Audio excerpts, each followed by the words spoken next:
Exode, chapitre 20. Les 10 commandements.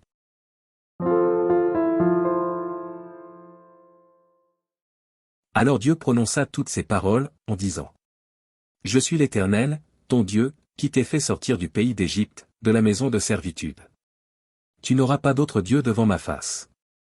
Tu ne te feras point d'image taillée, ni de représentation quelconque des choses qui sont en haut dans les cieux, qui sont en bas sur la terre, et qui sont dans les eaux plus bas que la terre.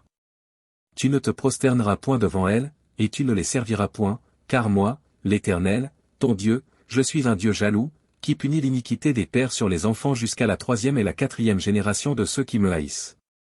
Et qui fait miséricorde jusqu'en 1000 générations à ceux qui m'aiment et qui gardent mes commandements. Tu ne prendras point le nom de l'Éternel, ton Dieu, en vain, car l'Éternel ne laissera point impuni celui qui prendra son nom en vain. Souviens-toi du jour du repos, pour le sanctifier. Tu travailleras 6 jours, et tu feras tout ton ouvrage.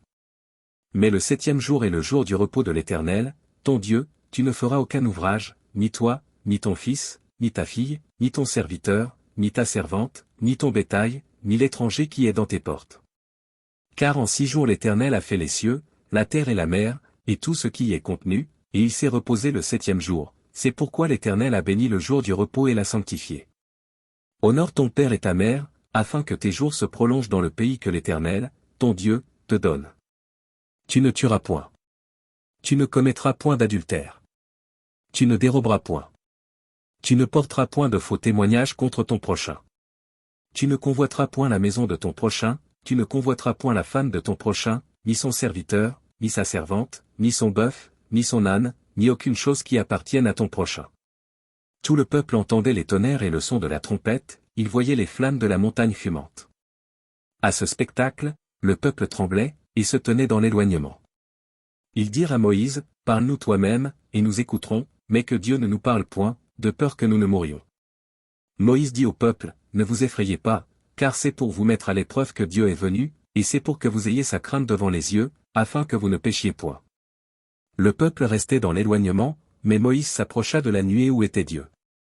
L'Éternel dit à Moïse, Tu parleras ainsi aux enfants d'Israël, vous avez vu que je vous ai parlé depuis les cieux. Vous ne ferez point des dieux d'argent et des dieux d'or, pour me les associer, vous ne vous en ferez point.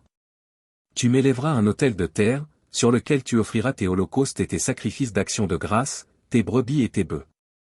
Partout où je rappellerai mon nom, je viendrai à toi, et je te bénirai. Si tu m'élèves un autel de pierre, tu ne le bâtiras point en pierre taillée, car en passant ton ciseau sur la pierre, tu la profanerais. Tu ne monteras point à mon autel par des degrés, afin que ta nudité ne soit pas découverte.